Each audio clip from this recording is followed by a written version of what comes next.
येवला तालुक्यातील पिंपळगाव लेपचे सेवानिवृत्त जवान एकनाथ दौंडे यांची गावातून जल्लोषात मिरवणूक काढण्यात आली। पिंपळगाव लेप तालुका येवला येथील जवान एकनाथ दौंडे हे भारतीय सैन्य दलातील एसीपी हवालदार म्हणून 22 वर्ष सैन्य दलात भारत मातेची सेवा करून 31 जानेवारी 2025 रोजी सेवानिवृत्त झाले। या सैनिकाच्या कुटुंबाची घरची परिस्थिती ही अतिशय हालाकीची होती। या कठीण परिस्थितीला तोंड देऊन शालेय शिक्षण पूर्ण केलं।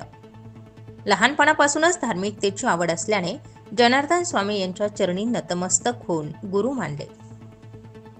आज देखील सैनिक दौंडे यांच्या गळ्यात माळ आणि हातात जनार्दन स्वामींचं कडं। म्हणूनच देवावर विश्वास ठेवून जिद्द बाळगत चिकाटी आणि मेहनतीच्या जोरावर देशसेवा करण्यासाठी स्वतः कामधंदा करत देशसेवा करण्याचं 22 वर्ष स्वप्न साकार केलं। या अनुषंगाने शुक्रवार दिनांक 31 जानेवारी रोजी लक्ष डिफेन्स अकॅडमीच्या विद्यार्थ्यांनी जळगाव निवृत्ती थेट पिंपळगाव लेप गावापर्यंत या 3 किलोमीटर अंतरावर काढण्यात आलेल्या मिरवणुकीत अनमोल सहकार्य केलं। रस्त्याने ठिकठिकाणी घरासमोर रांगोळी काढून औक्षण करत घरोघरी सत्कार झाला।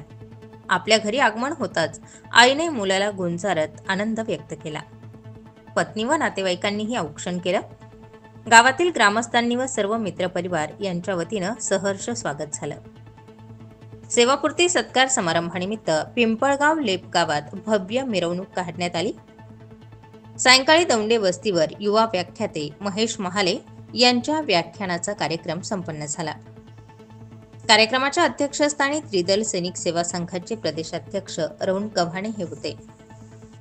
सेवानिवृत्त जवान एकनाथ दौंडे यांच्या मातोश्री हौशाबाई दौंडे, बहीण गयाबाई महाले, इंदुमती कदम तसेच पत्नी जयश्री दौंडे, मुलगी तृप्ती दौंडे, मुलगा वंश दौंडे, पुतणी काजल दौंडे, प्रियंका दौंडे तसेच मित्रपरिवार, दौंडे परिवार, नातेवाईक, गायत्री मित्रमंडळ, ग्रामपंचायत सरपंच, उपसरपंच, सदस्य, ग्रामस्थ उपस्थित होते।